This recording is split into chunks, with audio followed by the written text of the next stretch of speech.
with cupping therapy, you'll see a lot of footballers especially and boxers, they've started using cupping therapy because it's reduced their recovery time. I have made work with like West Ham, and they personally said to him, if you know cupping therapy will increase your salary, bro. There's research on that it's helped with like vertigo, menstrual pain, reproduction, like people that are struggling with kids. Like, bro, GP just keeps giving me painkillers. What is a painkiller, bro? You're numbing the pain, you're not solving the issue. The pharmaceutical game, the NHS, bro, they do everything to numb the issue. We live in a cold country. What happens when we have oil in our system? It thickens up, innit? Why do people have like blocked arteries? Why are they getting like those stems put in so then their arteries stay open? Cholesterol's very high. Screen time, constantly at the desk. Everyone's working from home, hunched over. When you're hunched over, can you breathe properly? No, bro.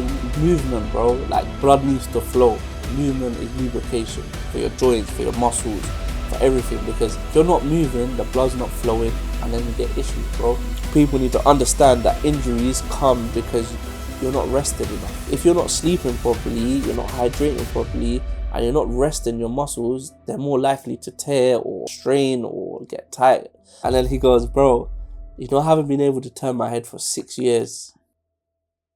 Hamza from Cupping Zone. It's nice to meet you, man. Love, bro. Thank you for having me, bro. No, it's good, man. It's good. Today we're here to talk about cupping therapy. Cool. I know I came to you last time I saw you was 2 years ago. Yeah, it's been a while. And I got my first ever session done from you. Okay. And I know it felt amazing. And I want people to understand what it is. Cool. Because I know you also do sports therapy as well. Yep. I want to get into it. First, I want to ask you, what actually is cupping therapy? So cupping therapy is a cup placed on a localized area to increase blood circulation, whether that be dry or wet. We'll go into that further. But what it is that it basically creates a pathway for blood to flow. When you get better blood flow, you get less tightness. That's basically like the shortest answer I could probably give you. And but when you're training, when you was in your training phase of it, starting up, what did they teach you about the body? I'll be honest with you, bro. Basically, the training that I went on was maybe a 2-day course, bro. On that 2-day course, they just bombarded me with like so much information, and then we did like a half a day of practical. It's probably not the best way of learning, but I learned on the job basically. So I took what I learned from there. I watched videos, I practiced on family and friends, and then I brought a treatment that kind of works for a lot of issues. So going back to your question is like the therapy, the learning of it, there's always something to learn, bro. So even to this day, I'm learning about new ways, new techniques. Cupping generally itself is pretty much like a one technique, two technique type of thing. But what I do included in that in terms of the muscle recovery and the repair of tissues, there's so much to learn, bro. So when I was going through the training process, these courses, they teach you a very minimum, bro. They teach you how to place the cups on. They teach you the incisions to a certain extent. And then they teach you how to make sure you get rid of the blood properly, hygiene, and so on and so forth, which is very important. But I believe, and how I'm starting to teach people now, that's something as well that you probably don't know. Like in the last year, I've been teaching like very selective people, about 5 people. And my course, yes, it's like a 3-day crash course, but then you stay with me in the clinic. And I feel like learning like that, you actually understand cupping therapy properly. From what I understand is that there's so much to learn, bro. Cupping therapy isn't a small thing, and it's not something that has been just around for the last 5 years. It's been around for centuries, bro. Thousands of years. Like Chinese, Middle Eastern, all of them centuries back in the day, they used cupping therapy in their own separate way. And then now we've kind of like gone to where we are now. But yeah, bro, like the training isn't hard, bro. I'll be honest with you. But what I tell everyone, you need a passion for it. Because if you don't have a passion for something, you're not gonna enjoy what you do, and you're not gonna give it your all. Mm. So training, you have to basically be open minded and be able to learn as you go along, and keep an open mind in terms of there's always more you can understand and learn and take from other people and learn from other people. But Yeah. yeah, bro, I know I went off a bit of a tangent, but No, that sounds good. It's good but to yeah, get the bro, I'll be details. Yeah. honest with you, there's so much I can talk about, yeah. But generally, the training itself, I believe that companies should teach people more thoroughly, because there's a lot of therapists out there.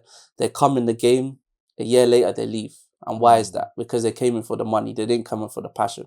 Yeah. So, alhamdulillah, I had a passion for therapy in terms of muscle repairers, helping people come off an injury or get into like a better space in terms of, oh yeah, like say they've had knee pain for years, and now alhamdulillah, after a few sessions we've got them walking again, just for an example, yeah.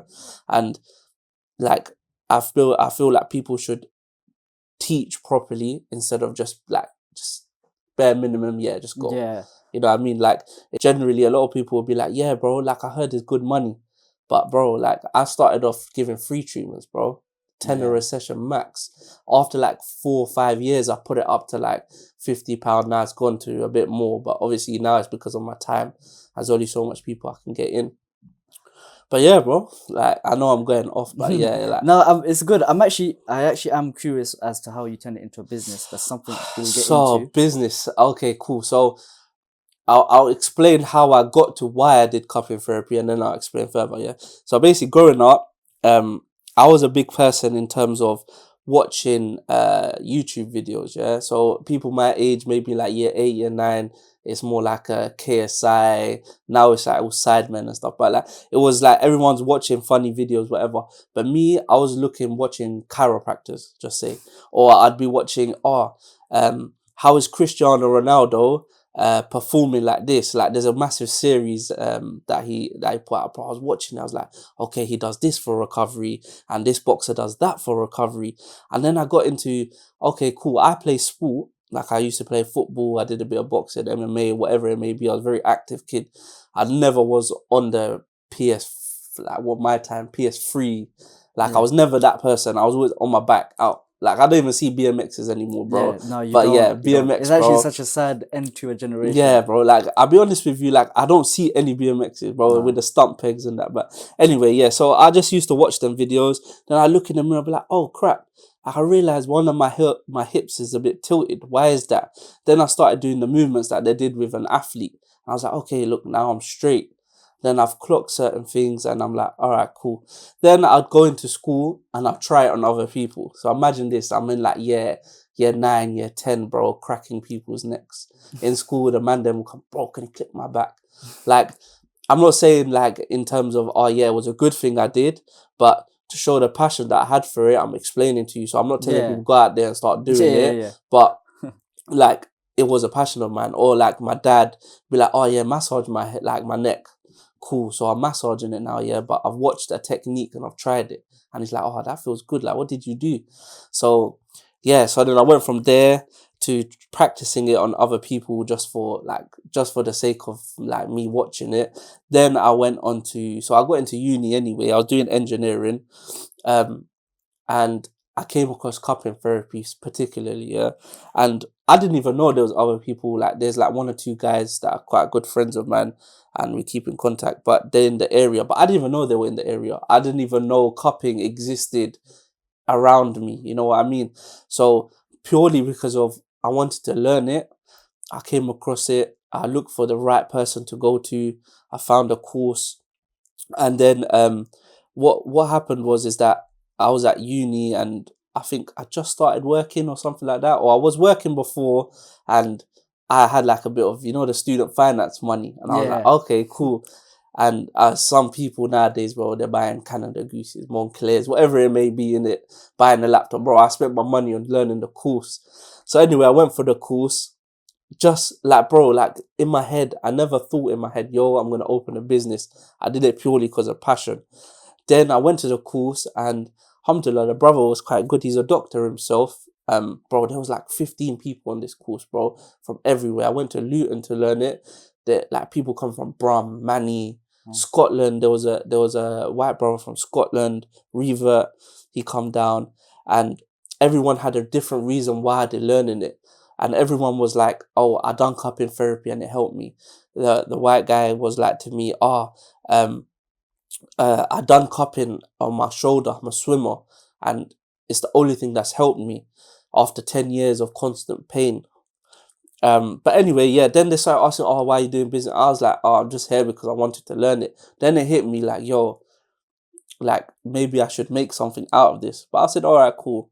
Bismillah, we'll learn it and see what happens in it." So we learned the course, done the course, and I got back, and then, bro, I big up my cousins. Yeah, my cousins. Like you probably even come across them on social media now. They're doing the mad thing. They're on some crazy fitness journey. Yeah, they call themselves Pakistani gorillas, bro.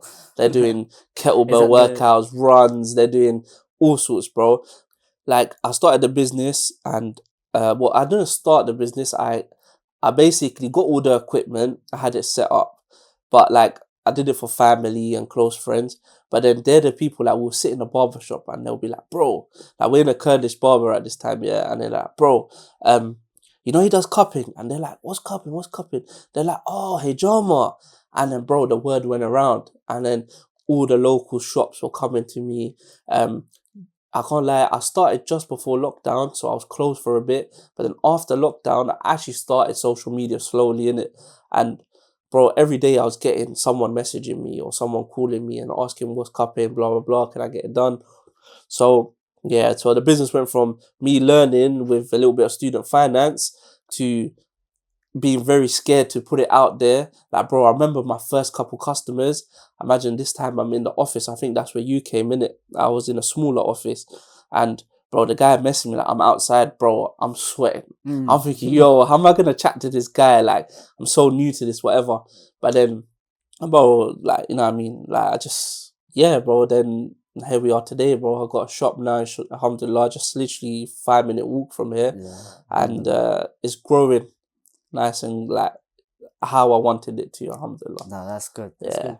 And when it came to qualifications, what qualifications did you have to get? So basically I started off with the cupping qualification, yeah. So there's a big speculation about what qualifications you need to get. But yeah, I got a qualification in wet and dry cupping. That's what I started off with. And then I did a few courses here and there online or in person. So I did the Graston therapy. So you'll see like tissue scraping. I think I might have done it on you. You did, Yeah, yeah. yeah. So it looks more painful than you think it does, but it is very good for opening up fascia. But we'll go into that. And then I also did like a sports massage therapy course. And then what I did was I mixed all the treatments I learned and stuff I picked up of other people or like other massage therapists I got my own massages from, and then I kind of created my own treatment. I want to get into the introduction to therapy, Okay. cupping therapy. Why are a lot more people getting into it now, and why is it mainly athletes who are into it? You're seeing people using cupping therapy or starting cupping therapy because they know it works. I'll be honest with you, there's like stuff out there that says that it's rubbish, it's BS, whatever it may be.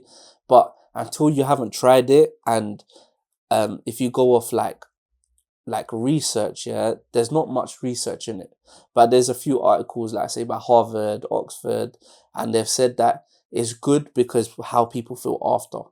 Their results is their primary research is on how you feel. So before and after treatment. And I think that's the best type of, you could say, research is like primary, bro. Like you've tried it, how did you feel? And I'll be honest, bro, like 98% or something is where I've had good feedback.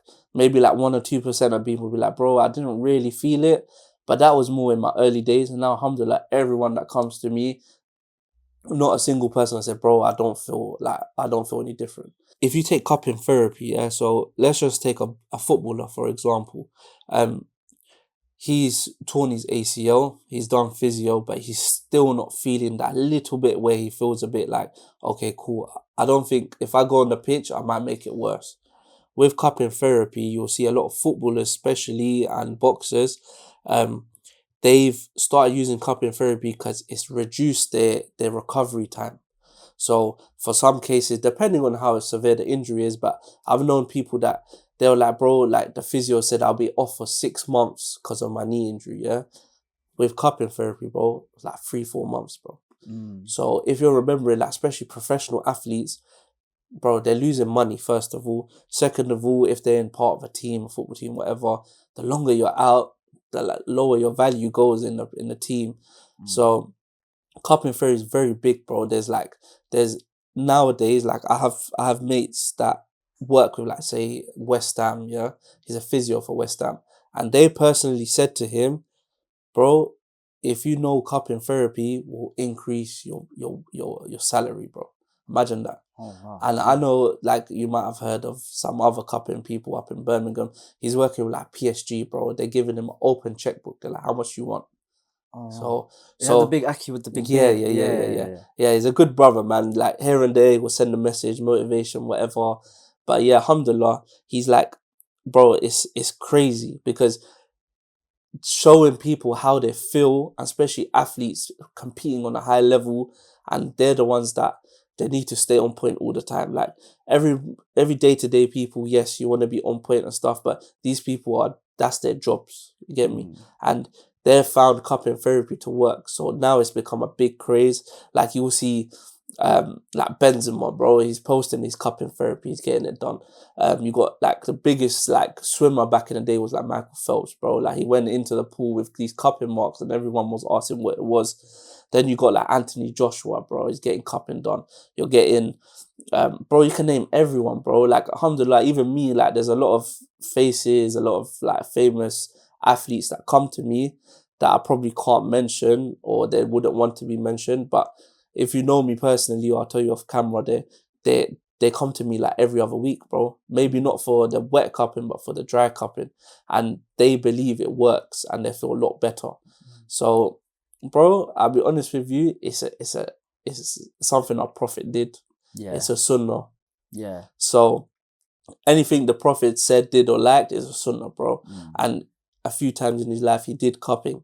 So, bro, it's there. It's given to us on a plate, bro. Yeah. And even if you're not feeling physically, like in terms of externally, you're not feeling that, oh, like it hasn't changed me or whatever, bro, internally, you don't know what it's doing, bro. Yeah, that's Like, actually what I want to ask you next. yeah. I want to ask, when you are placing the cups on people, what is happening under their skin? What's actually happening in their Okay, body cool. with that So blood? going into the treatment now. So basically, to start off with, if we're going just purely off cupping, yeah. So we place the cup on the skin. We apply a suction, whether that be through a fire suction or that be through a pump, or some people, like, that's just ancient times, they would like basically suck into the thing to give a suction. Whatever it may be, it pulls the skin and the fat layer up.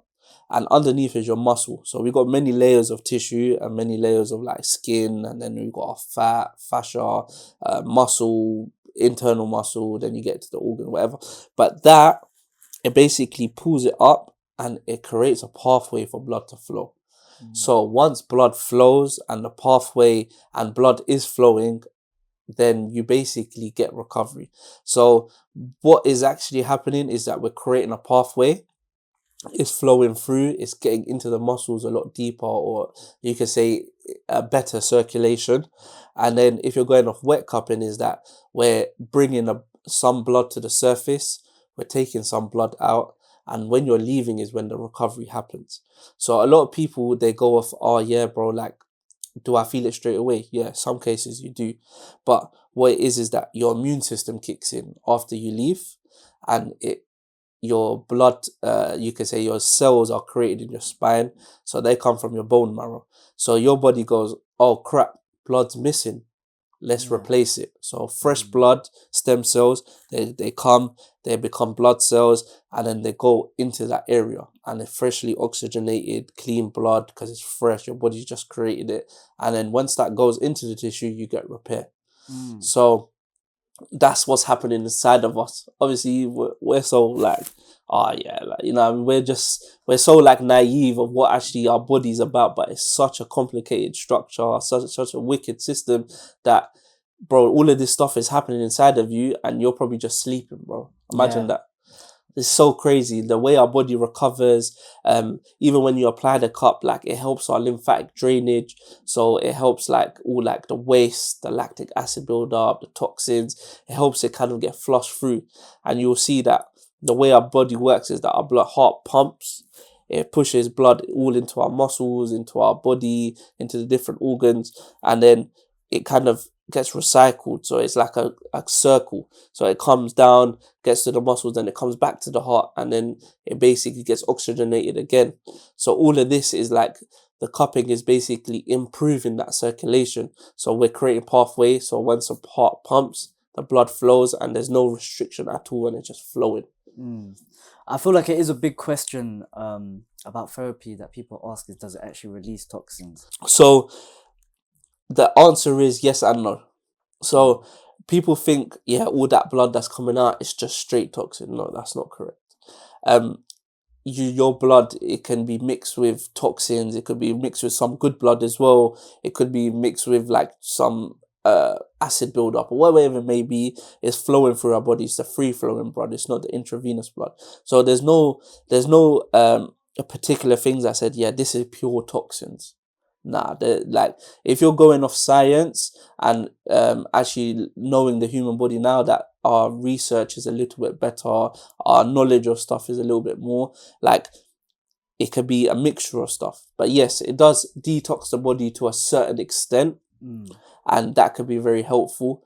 But generally, how I tell people to go off is that you're taking out some blood to make that immune system click in, and boom, fresh blood to that area. When I came to you, I remember afterwards, like I told you this off camera as well. I didn't even, like, I'm a cigarette smoker, and I didn't even want to touch cigarettes because I felt like my system was out now. So that's why I felt like it was that the answer was yes. It does actually take out oxygen. Even after it wasn't just about cigarettes. I wasn't trying, like it wasn't that I was telling myself not to eat good. It was that I only wanted to eat good and drink only water. And it lasted for about 3 weeks, but I guess that's the maximum you get to before you start a habit, isn't it? You know what it is? It's like, bro, you have to create habits.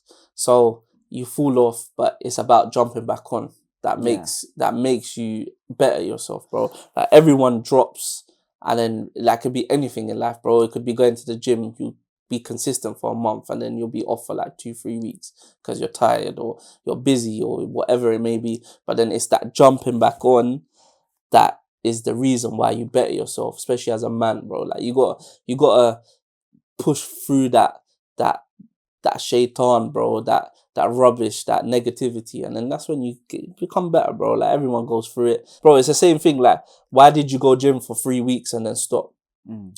It's timing with work. Bro, there's enough time in the day, bro. There's 24 hours. We need to sleep like 7-8 hours max as an adult. Bro, how many hours is that left over? You can do the maths, bro. You know what I mean? Like you work for like 6-7 hours, 8 hours. The rest of the day is free, bro. Like, I understand family, got food, you need to come home, you need to do other bits and bobs, but you can always make time, bro. That's why like now I've started implementing these workouts that people can do from home. And they take about 30 minutes, bro. That's all you need. 3 to 4 times a week. And what are people expecting to like gain from that? So I got a mixture of people. Some people are coming for the fitness. They've never worked out in their life, or they've been so unfit in the last couple of years because they're getting grafted on their business or whatever it may be. I have people that are coming because they want to lose belly fat. I have some people that are coming because they want to gain strength. Everyone's got their own goal, bro, but generally, what I tell people is try to stay active and healthy as possible. Just make right decisions. I'm not telling you to jump on a meal plan and eat chicken and broccoli for the rest of your life, bro. But say you've got the curry at home or you're going out to eat. So less on the carbs, bro, less on the chips and the rice, and just increase your protein. Like it's all about making better decisions, bro. Like even me, I try to jump on the diet.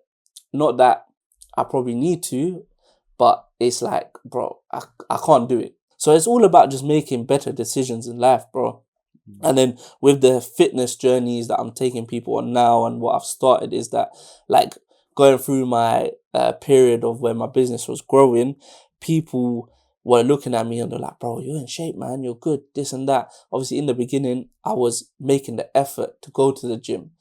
Then I was putting my health to the side and banging out treatments, bro, for like 2 a.m. in the morning, 3 a.m. in the morning.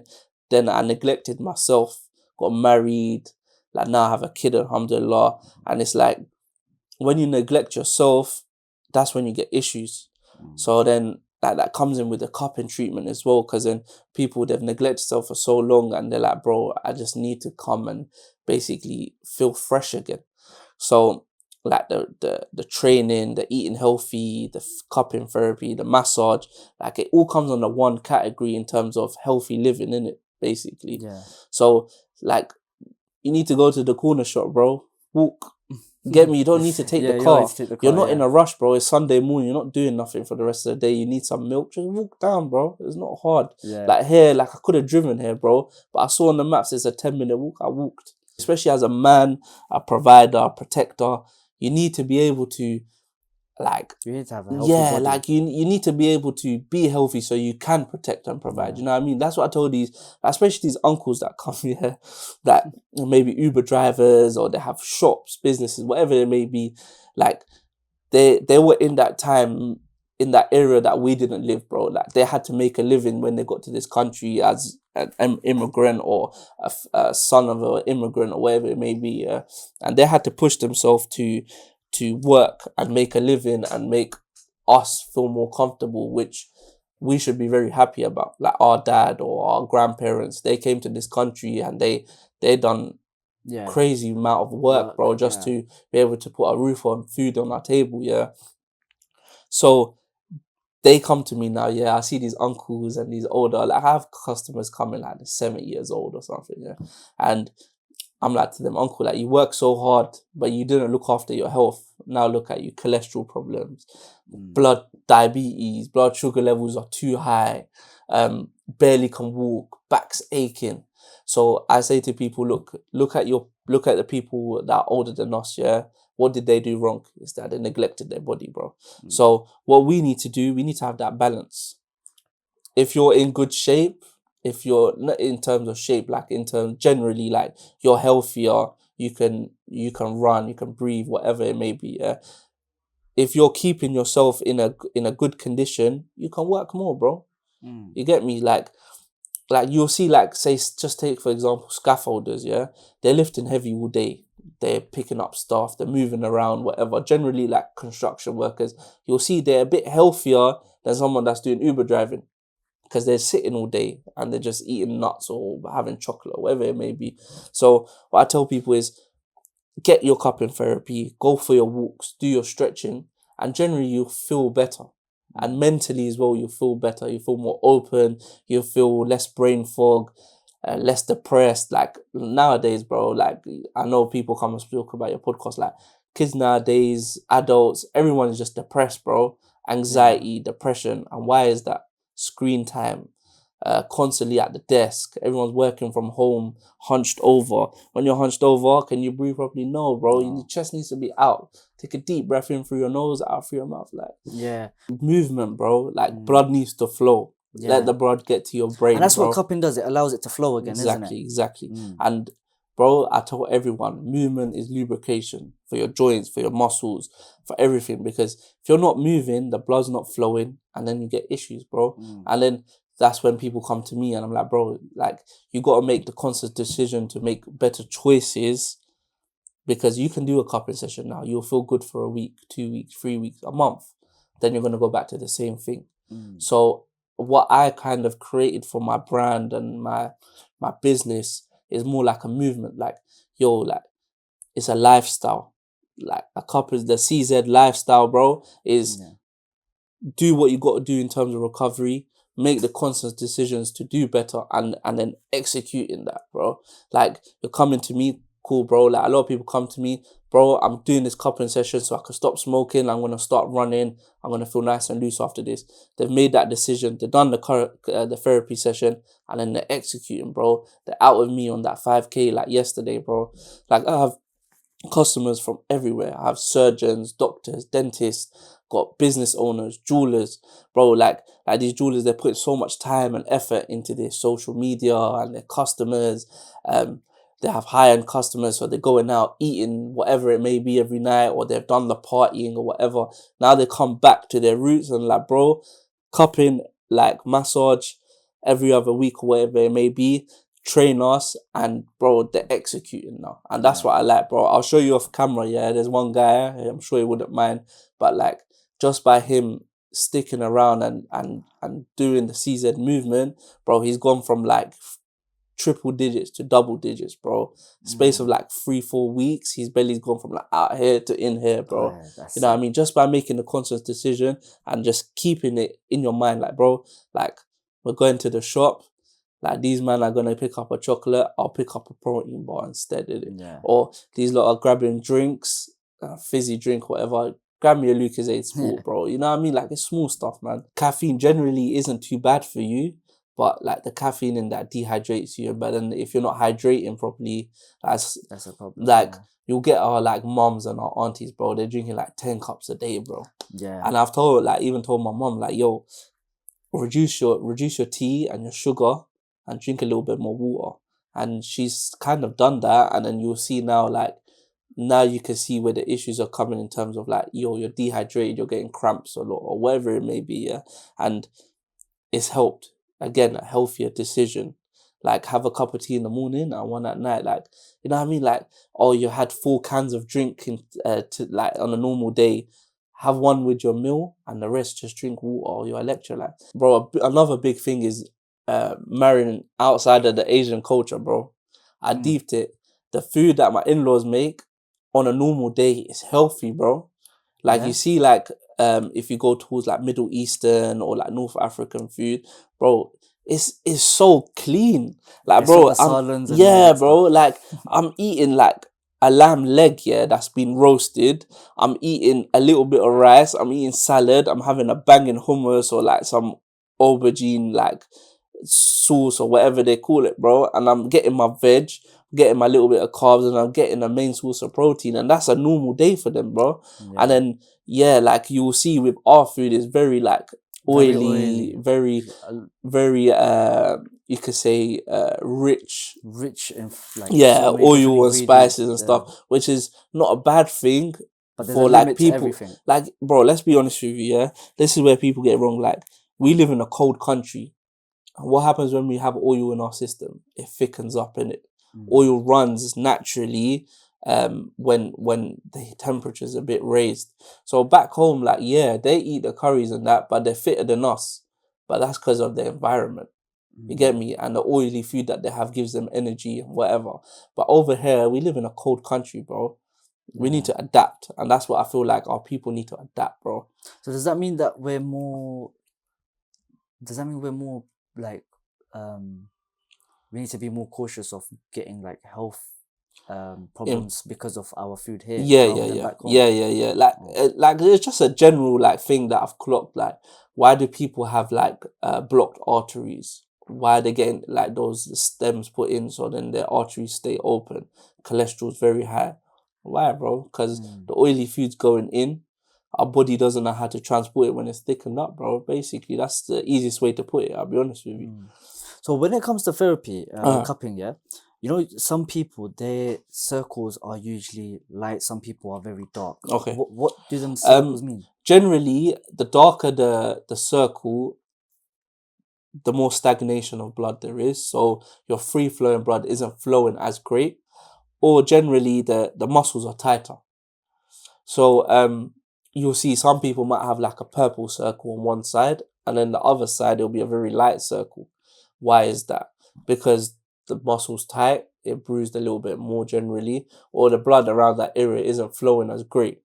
Obviously, if you're going to the right therapist who knows what he's doing, you'll be able to see these differences.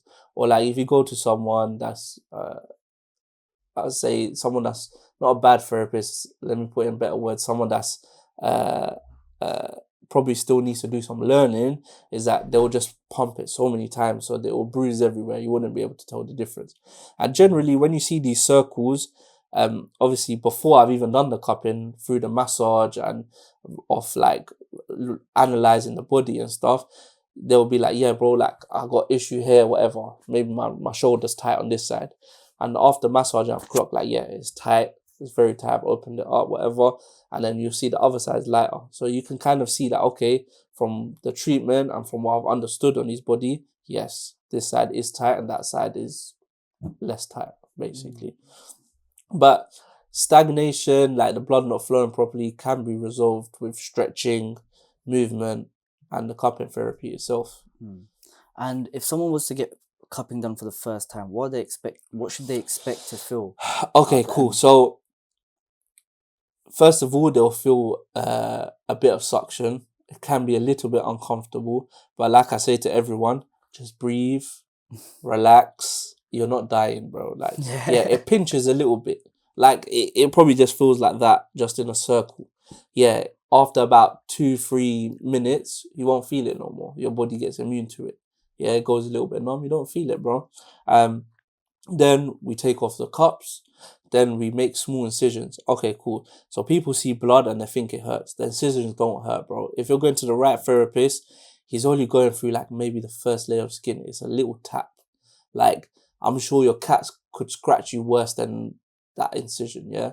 And to the therapists out there, like, I've seen people's backs, bro. Like, some men are crazy, bro. Like, they've made like long lines. I've seen that, bro. I've seen cuts on people's back. They look so deep. And I was like, bro, when did you get this done? 6 years ago, bro. That's where people need to find the right therapist. That's why sometimes cupping is a bit, like shunned upon, because it looks scary. Yeah, it looks scary and people aren't doing it correctly, bro. Yeah. We're not doing bloodletting. We're not donating blood, bro. Yeah, I remember when you done it, I didn't even realize you was even cutting until I asked you. There you I was go. waiting for it. Yeah, there you go, and then bro. I was a little bit not scared, but I was expecting You're wary, something, bro. Yeah, Like, at the end of the day, it is a cut. Blood's gonna come out. I hear it. Don't just go for the cheapest. That's what a lot of brothers People try to nowadays. do, yeah. I understand it can be expensive, especially people that know what they're doing and they've been around for a while. But go off quality, not off price, bro. Like there's people that like just started or they just want lots of customers. They'll charge like maybe 10-20 quid, bro. But then you have the worst session. Or you go to someone like maybe like me or someone that charges like £100, bro. But you're going off safe, cleanliness, hygienic, less painful, actually knows what they're doing, explains before and after, gives you advice on what you can do to improve whatever you need to improve.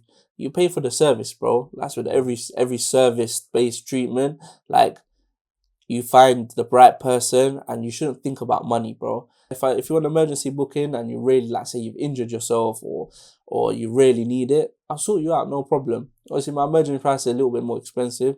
And I remember last year, I tested it, bro. So every time a new person asked for a booking, I would increase the price just to see where it would go, yeah.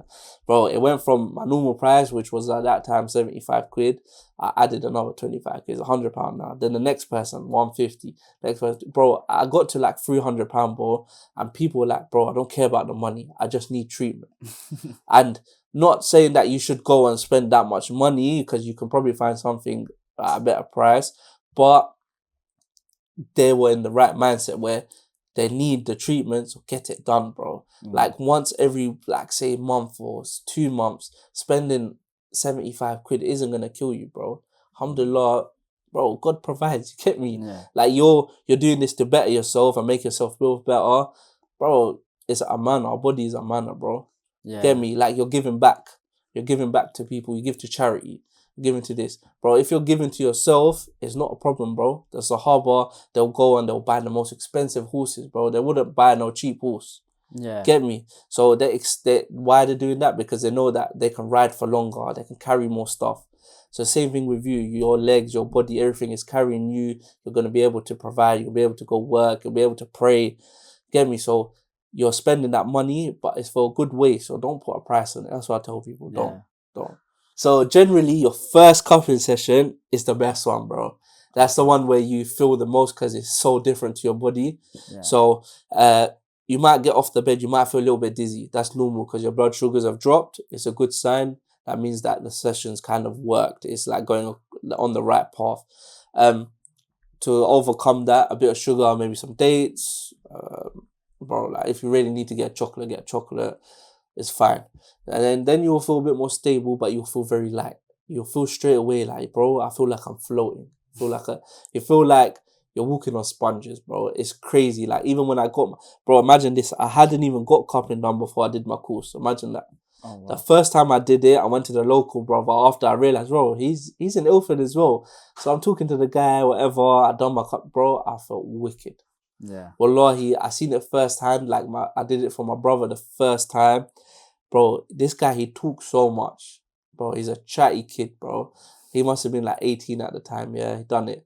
But this guy laid in bed and he just sat there and he relaxing, bro. Yeah. And I've never seen that in my life. Like this guy is bouncing off walls, bro. He's always out, coming in, chatting away, friends. There's like 15 man off in the crib, bro. Like he's one of them people, bro. Got cupping done. My man was relaxing, that's bro. it. So that's what you want to feel. You want to feel a sense of your body's relaxed, your mind's relaxed, and your soul will feel relaxed, bro. I'll be honest with you. You'll feel comfortable in terms of in your skin. You're gonna be like, bro, I feel good. I feel more upright. I feel like I can breathe better.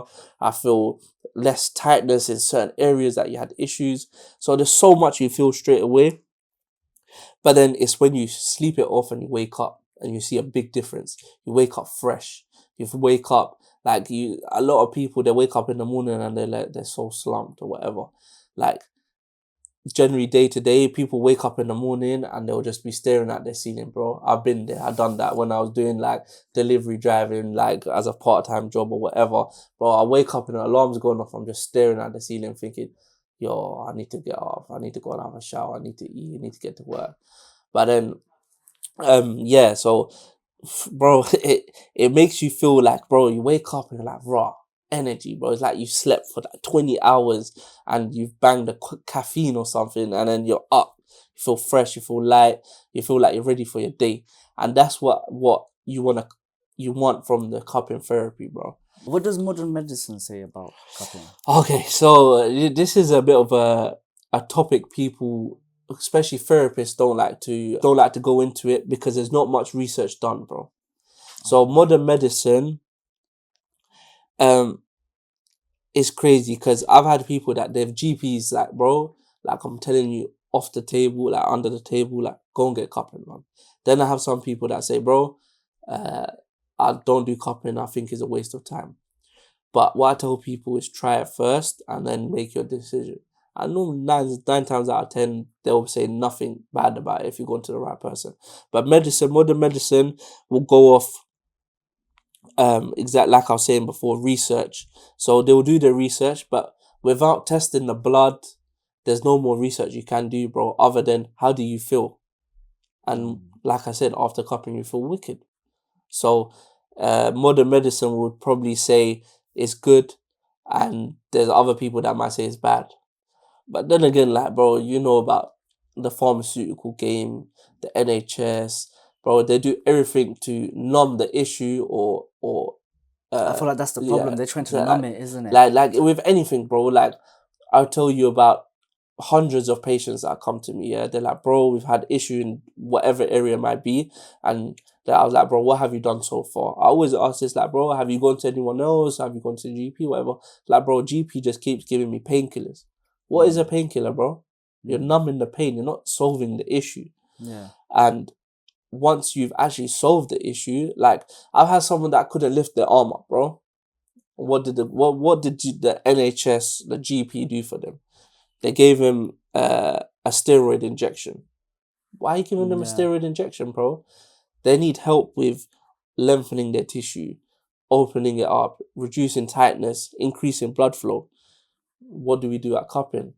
Part of the treatment. That's what we do, bro. And we done a few sessions on that. Bro, I swear to God, I've got it on my Instagram. You can go on my Instagram, bro.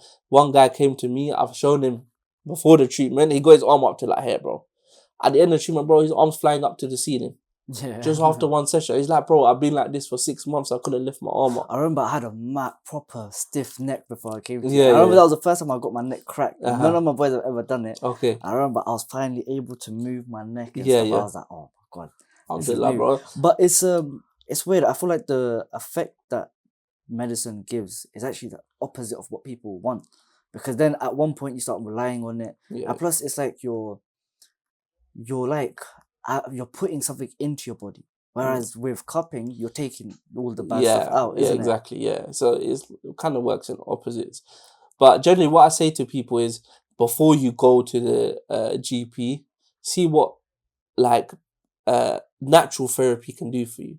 Like when I get a cough, bro, like my missus came across like having like garlic, honey and olive oil, yeah, and a bit of turmeric or black pepper or whatever it might be. Yeah, there's like the herbal way. So I always go down the herbal route first. If that doesn't work, I try another herbal route. If that doesn't work, then I'll go to like medicine and stuff, yeah. And bro, I took the honey and garlic and black pepper for like 3 days, bro. My cough was gone. Yeah. So deep that, bro. There's so much herbal stuff that you could say industry like tries to cover up. Yeah. Like, bro, it's so mad, yeah. Like, everyone knows about that Dr. Sebi and CMOS, yeah? Bro, my man had arthritis for, like, the first 40 years of his life. And in the last 20 years of his life, bro, he's on stage showing people, smashing his knees on the floor, saying, bro, I don't have arthritis. It doesn't hurt no more. And what does he do? He takes purple CMOS, bro. And then, bro, there's, like, controversy that they killed him or whatever. Like, if I had a broken leg, bro, and the natural way of healing, is let it heal, but what if it heals bent? So it's okay to go and get a plaster. They might give you like a little injection to numb the pain or whatever. Cool. But if you've got like a tight arm or you got some pain in your shoulder, why are you getting a steroid injection, bro? 100%, yeah. What kind of pain or conditions does cupping respond well with? Okay, so if we go into specifics, shoulder pain and knee pain, I feel like it's very good. For back pain also. Generally for tightness, it's very good. Soreness, so like your DOMS, so your delayed onset muscle soreness. Like say you do a leg day in the gym, you might not feel it that day, but then like the next day or the day after, you can't walk. Very good for that, because again, increasing blood flow. Yeah. Opening up the fascia. So anything in terms of like muscle related, very good. Hijama, like back in the day, like there's research on that it's helped with like vertigo or like menstrual pains for women or reproduction. Like people, there's imagine there's a hijama technique that's been taught for many years to help with people that are struggling with having kids. Okay. Yeah, I didn't bro. even know that, bro. Yeah, so like I have a few people that come, like there's specific points on the back and then just under your lower belly that you do cupping on, and increasing blood flow into that area, maybe increase, I don't know, your testosterone level in terms of your sperm count, whatever it may be, yeah. But there's ways, there's so much natural stuff, and all of this stuff, it does help, bro. Like I've had someone that come to me. He didn't get cupping from me originally, but he's like, bro, the reason why I get cupping all the time is because I couldn't have kids. I started doing cupping, on those specific points, and bro, Allah gifted me with a kid, bro. Oh wow. You know what I mean? So, bro, there's so much stuff.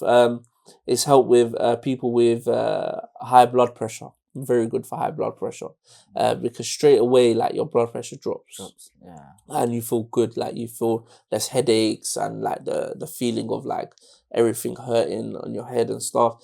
That's very good.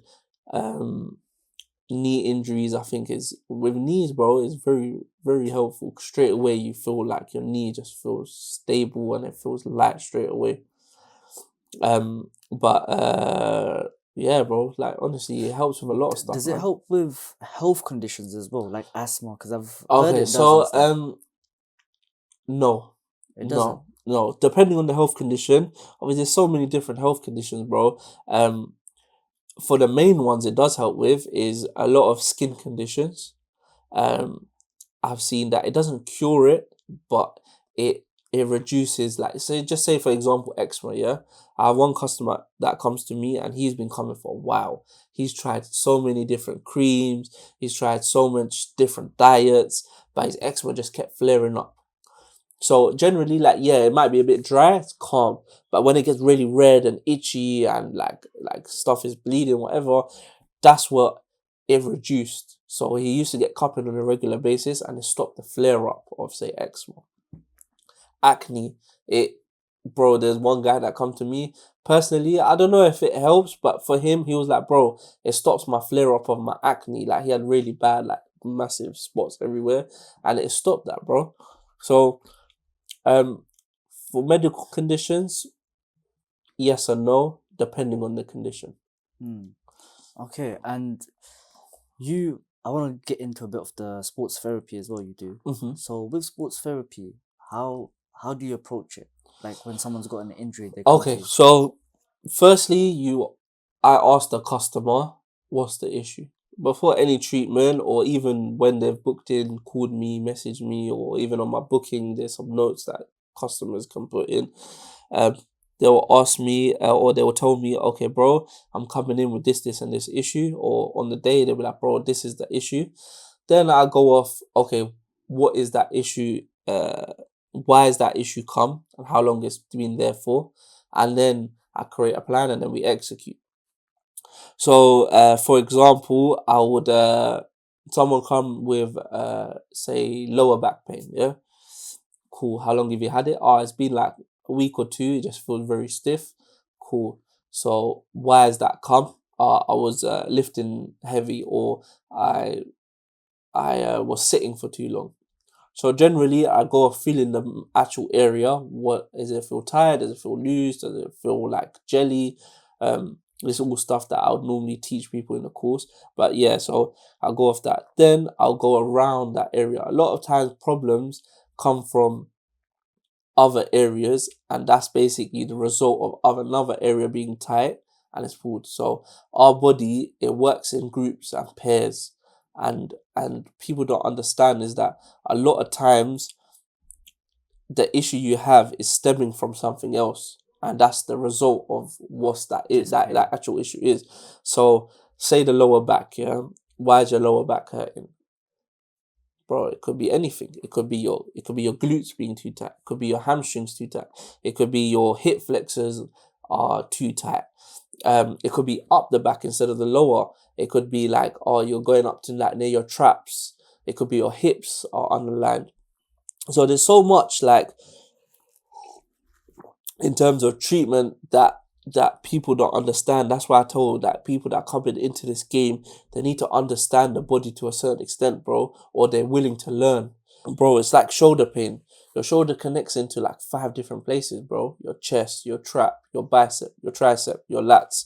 So when someone comes with an issue, bro, I always look at how I can fix it and where the issue is actually stemming from. So a lot of time people come with shoulder issues, and why is their shoulders in a bad condition? Normally it's not the shoulder, bro. It's around the shoulder. Like sometimes it might stem from the neck, or they're stemming, their chest is too tight, or their bicep. Like the other day, like I had someone, their bicep tendon was like so stiff, bro. So we opened that up, and straight away it gave relief to the shoulder. Because you got to remember, our muscles sit in certain places on top of our joints and stuff. And say the chest is too tight, your shoulder's going to be rounded forward. And then you're going to get issues on your trap because it's lengthened for too long. So you got, so how I do it is that I kind of go off other areas as well. So I don't just locate, okay, yeah, you got lower back pain, let's massage your lower back and slap a cup on it. Nah, don't work like that, bro. I'm gonna be massaging from, like, say, your upper back, working my way down, seeing what the issue is, checking your hip alignment, maybe even checking your IT band, then giving your glutes a stretch, then stretching your hamstring, and then, bro, then you kind of, it's process of elimination. Then you've like eliminated everything, then, innit? And then it's like very unlikely they'll come back with the same issue, or they'll be like, bro, that didn't help. So that's the way I tell people like how you should do treatment, or who you go to, they should do treatment like that. They shouldn't just, bro, lower back pain, I want to slap a cup on it, boom. Nah, don't work like that, bro. So what happens if someone takes too long to deal with injury? Generally with injury, depending on what injury is, sometimes you have to wait for inflammation to go down and then get some sort of session in. But if you're waiting too long, bro, you're just making the situation worse. Yes, if it's just a small little tightness, yeah, generally will go after a bit of movement, maybe a little bit of stretching. But if it's like an injury where you're struggling to walk, or you're a bit tilted like this and your lower back is hurting, or like, bro, I can't turn my neck, and you've left it for too long, then, bro, it's just going to get worse, isn't it? And then it's going to go like, say your neck was tight, but because you're turning this way and then this side's all like in the contraction position, then this is going to start to get tight. Then both sides tight, then it's going to start working its way down. So it's one thing to another. So generally, execute and then you're good. If you've got a pain and you're not dealing with it and you're just taking them paracetamols and painkillers and numbing the pain, you're only numbing it, bro. Then it's just going to get worse and worse. Then it's going to lean to another thing starting to get tight. Then it's going to start affecting you. Then you're going to end up getting headaches because your neck is so tight, bro. So generally, give it a day or two. Try something yourself in terms of stretching, unless it's a tear. But if it's just a bit of tightness, stretch. Maybe move it a little bit. Maybe give it a little massage yourself. And if not, then, bro, straight away get yourself booked in. And generally, my customer base is very good. They'll call me straight away, bro. Like, literally 2 days ago, a guy called me, like, bro, I don't know what I did. I was just standing in the mirror flexing, and he's like, bro, I just tense. He went like this or something, and he pulled something in his like mid to lower back. Himself, bro. Yeah, that's bro. What it is. And then he goes, bro, what should I do? What should I do? I said, bro, let it ease off tonight, because I don't want to dig my elbow into it or do anything and then make it worse. Let the inflammation go down a bit. If it still doesn't feel good by tomorrow, give me a shout. Anyway, long story short, bro, I've left the shop now, yeah? He calls me in the evening. He's like, bro, it still hurts. I was like, cool, say no more. Can you be there in like 20 minutes? Yeah, calm. So he came down. We did a wet cupping session on him. And alhamdulillah, he's like, bro, it feels way better. There's still a little bit of stiffness there, but once the blood starts flowing, that will disappear. Alhamdulillah, he's good now. So that's why I tell people, like my customers, they're very good now because I've implemented that. Bro, if you have an issue, deal with it. Yeah. Anything in life, bro. Deal with it head on, you get me? Don't leave it. Don't put it behind your back. Don't try to brush it under the carpet, bro. Deal with your situation, innit? So they call me straight away. Like, even other people have this pro boxer that comes to me. Bro, in the beginning, when he first started coming to me, bro, he will FaceTime me every morning. Bro, look at my shoulder. Is that our place? Or, yo, it's a bit crooked. Like, he'll call me for every little thing. And I don't have a problem with that, bro. Like, you got to understand, this is a passion, it's a hobby of mine. Yeah. If you told me that over the phone, then I'm going to be doing my own research to see what's going on with him. Or I'll be like, bro, come down today. I got some time. Let me take a look. So generally, deal with the issue straight away. Yeah. Don't leave it too long. What do people like not understand about when it comes to taking care of their body physically? I'd say physically, people need to learn to listen to their bodies. Like, for example, bro, like, it might be gruesome as it is, but people, like, I've always got, like, someone might say, bro, I've always got a bad stomach. Or, bro, like, I've always got, like, my belly's always hurting. Why is that, bro? Because of what you're eating. You're not eating anything to clear out your gut. You're not drinking anything that's going to help flush your system out. All you're having is processed foods. You're eating rubbish all day long. You're having so much sugar.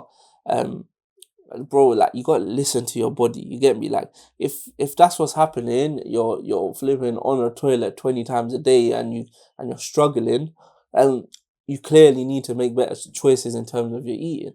The same thing with your body. Like, if you're actually sore from the gym, bro, and you've been going at it for 7 days, it's okay to take 1 or 2 days off. Know what I mean? Like, people don't understand. Rest is very important for your recovery. Sleep is very important for your recovery. And, bro, I felt that yesterday. The night, I couldn't sleep. We were talking off camera before, and like, yesterday night, I couldn't sleep, bro. And, bro, it hit 1:30. I'm still rolling around. I'm thinking, yo, what's going on? Then it hit like 4 o'clock. I thought, you know what? Let me get up, pray Tahajjud, prayed Fajr, then I was out. But I didn't sleep. And then I went for a gym session and a run after that. And today I can feel it, bro. So generally, like, yeah, yesterday it was more like upper body and my legs was more for the cardio. So today like I'm resting now, and then in the evening I might do a little session. But generally, rest is very important for you, yeah. And people need to understand that injuries come because you're not rested enough. Yeah. Like if you're not sleeping properly, you're not hydrating properly, and you're not resting your muscles, they're more likely to tear or strain or get tight because their blood flow is not good, and your body doesn't know how to recover. It's in like this fight or flight mode, and it's constantly on the go. It's not good for you, bro. Should always learn to take your body to the limit. Yeah, of course, here and there is fine, but you need to learn to actually give your body some time to rest. And when it comes to diet, I want to ask you, I was meant to ask you earlier, when you see people's blood from the cupping, does that tell you anything about their diet? Generally, like if it's a bad diet, will they come out more so basically it's not scientifically proven, but generally, of seeing so many customers and talking to them about their diet and their smoking habits and so on and so forth, you can create kind of a trend. Yeah, we're not stupid. Like we're seeing three people that smoke and they have dark blood, and one guy that doesn't smoke has lighter blood. Obviously, it's gonna show you something, right? And that's the same thing. Like you need to see, like I've seen with people, like generally, yes, when they're more unhealthy, you do get dark stagnation. So you get a bit of a darker blood, or if they're a smoker, you do generally see that. But would I say that's completely 100% right? Maybe not. Until you get the blood tested, you won't know. So generally, yes, from what I can see and the trends I can make between people and talking to people and looking at the blood, yeah. So you do see darker blood generally. And from when you first started, and then after all your years of experience or all your time, is there something that was there some things that most people don't understand about their bodies that you learned through your experience that most people still don't even like understand? I'd say a big one is water, bro. Like now, a lot of people are selling these electrolytes social media, so people kind of understanding. But generally, water intake doesn't mean that you're hydrated completely. Your salt is what keeps the water in your muscles. So having electrolytes is very important. Whether you do it through like say Celtic salt or pink Himalayan salt, like the natural way, or you're taking an electrolyte tablet, hydration is important. Like I have people come to me like, bro, I drink like 4 liters of water, but I still like I can't like move too much because I'm scared I'm gonna get a cramp. I'm like, why is that, bro?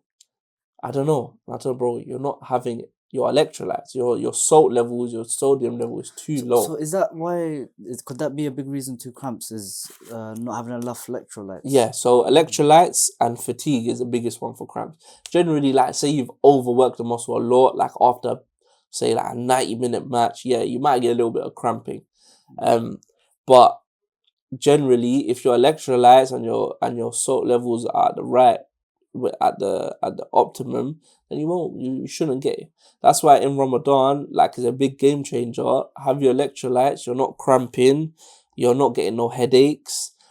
Generally your muscles feel more hydrated, so you have a little bit more energy in terms of movement. So it's very important. That's a big one, bro. Hydration. People don't understand hydration.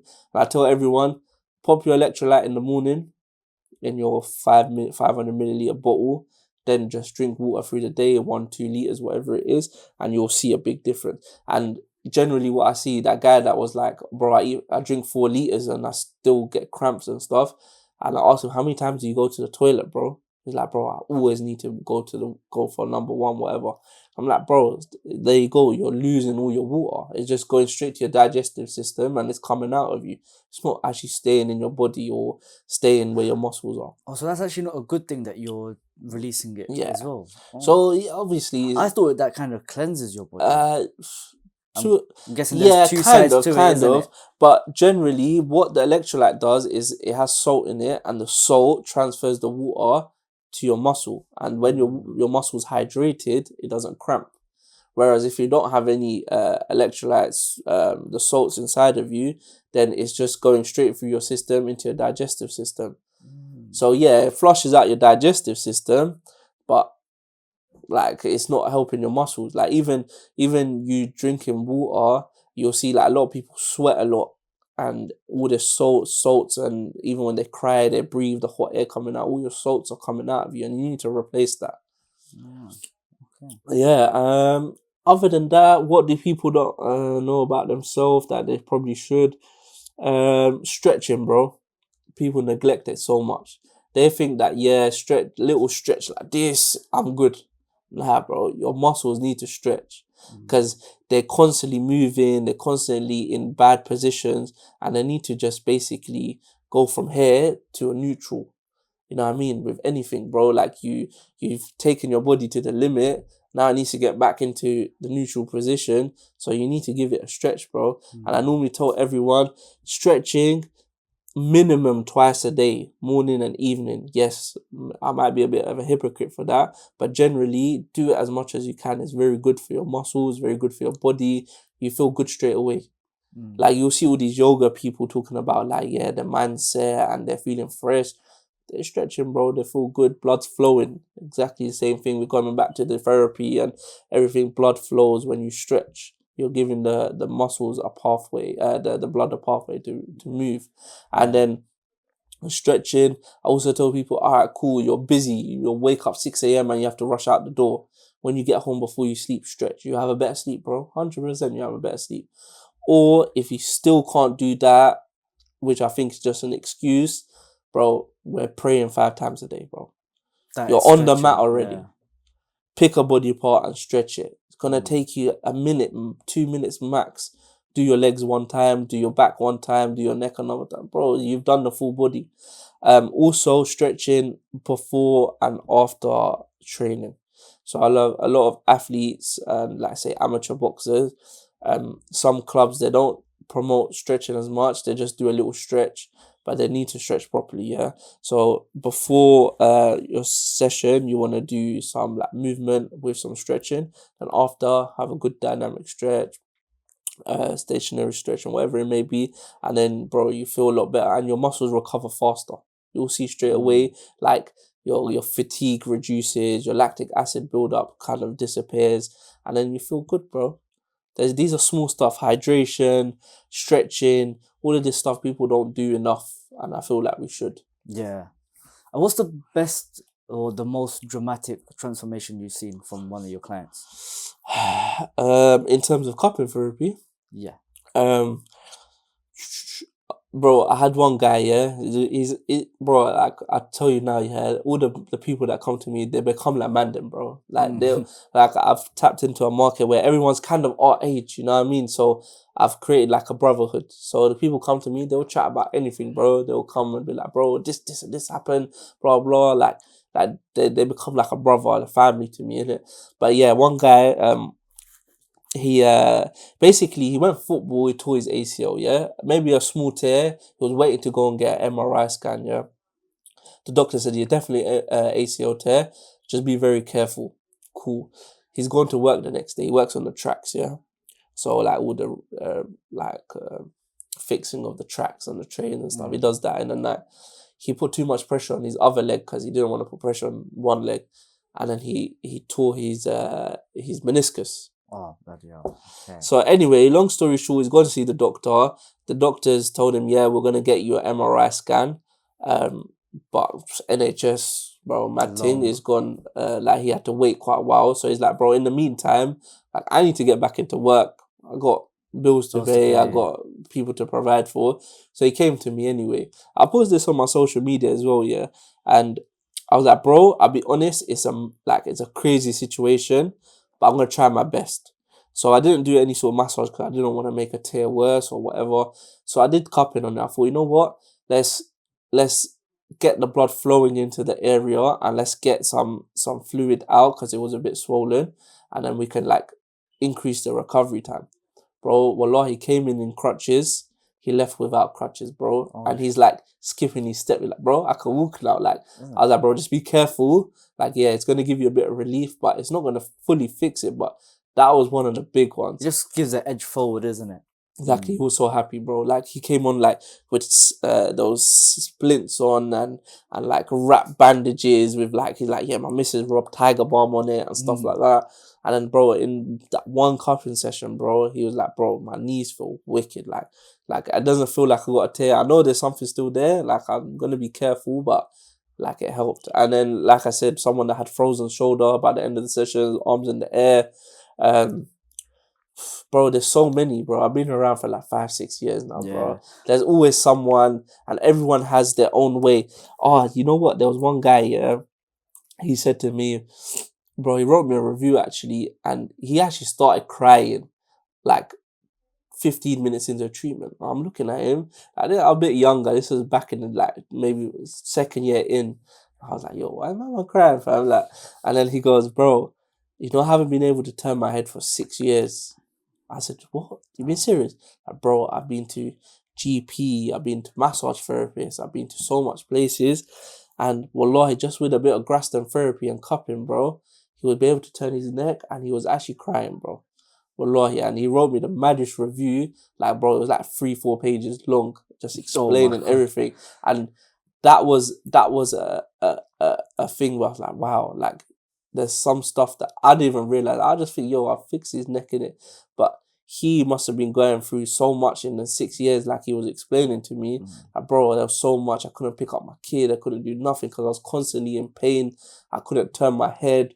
And he was able to turn it inside the session, bro. He's like, emotions got too much. Like small stuff like that, bro. And it'll be nothing to me, but to them it's a big thing. Like even like I have older people that come to me, yeah, for like little massages or maybe a bit of cupping, and they're struggling to walk up the stairs, and we've done a session and they feel good, and they're like giving dua to me and my mum and my family. And bro, that's why we do this, innit? Like this is why I personally do it. Like it's a very rewarding I could say treatment, business, whatever you may call it. It's like it's so rewarding, bro. And I think even on the days where I'm like, bro, I'm exhausted, I can't be asked. But when you get results and you get people giving you feedback like that, bro, you can't say no. I want to ask you about, let's say there's two people living very different lifestyles. Let's say one's one person works in, let's say he's a construction worker. Okay, cool. So he's got physical movement going on. Let's say he also gives time to play football afterwards or something. So he's living a very active life. Cool. Then you've got an Uber driver. And that guy has good work balance, by the way. Yeah. The Uber driver, let's say for whatever reason, he doesn't give himself time to go do some exercise. Like he's sitting in the car. Maybe he has to provide for his family. Yeah. Now for the Uber driver, what small steps could he take to at least help himself physically before it becomes a bit more of a problem? Cool. So this is not even like a made up scenario. I have so many Uber drivers come to me, and what I recommend them is 1 day a week, make sure you rest. No driving. Yeah. Second of all, before and after work, stretch. Stretching very important, especially them hip flexors at the front, because then that causes your pelvic tilt and so on and so forth. And also between your journeys outside of like say your busy time, stop the car, get out the car, bro, and walk a little bit. You're not working on like where like you're on a contract, like bro, you have to pick up him, bro. You can pick your jobs, bro. Yeah. You get me? Like that's how the taxi game run now. You pick your jobs, it's on the app. You can take it if you don't. Bro, even if you've missed that, say that small £5 job or whatever it is for like 15-20 minutes, it's calm, bro. Stop the car. There's parking everywhere, bro. Stop the car, walk up and down the road a few times and hop into your car. You get me?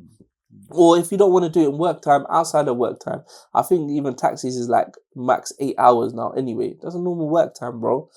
Pick your times wisely, and then just after work or before work, get yourself in the gym or go for a walk.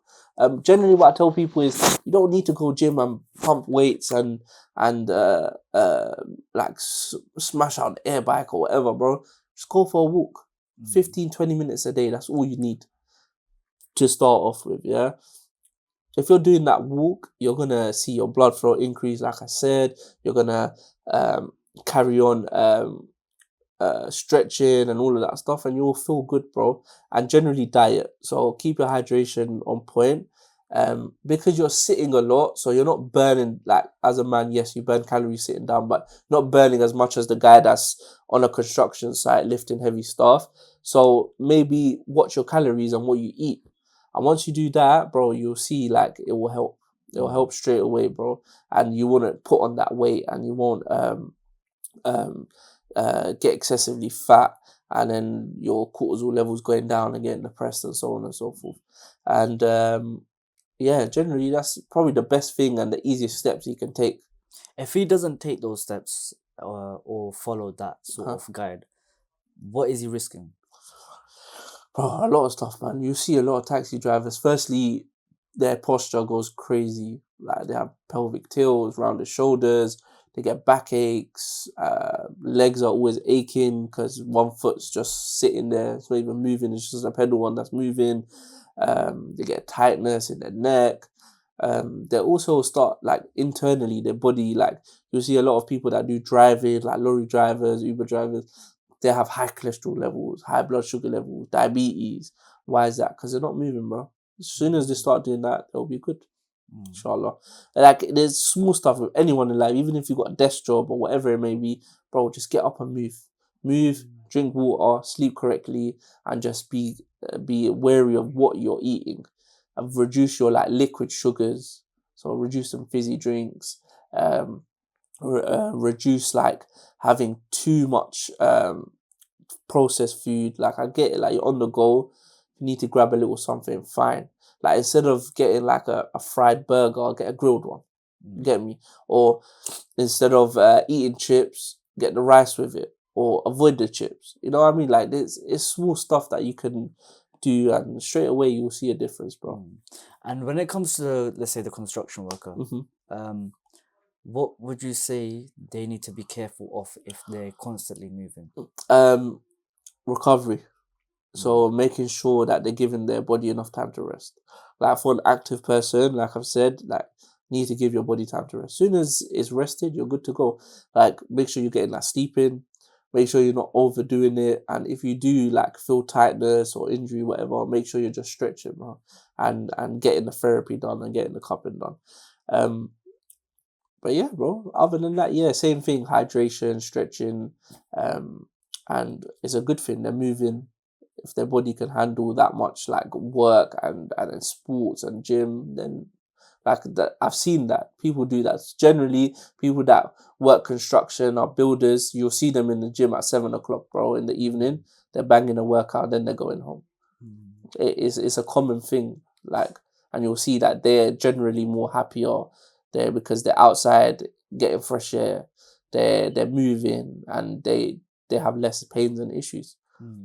I know this is, for the last question, I know this isn't something that it's not something that is your sort of thing, but have you ever noticed with, like, stress through your mind and stuff, does that affect, how have you ever seen that affect people's bodies as well? Yes. Overstress. Generally, they do say that stress causes your blood to be a little bit darker, or generally stress causes your body to get more fatigued quicker. You got to remember the stress. What is stress, bro? It's like our brain's way of coping with something, and our hormones are all over the place, and our happy hormones not high, and our the sad hormones or whatever cortisol levels are too low.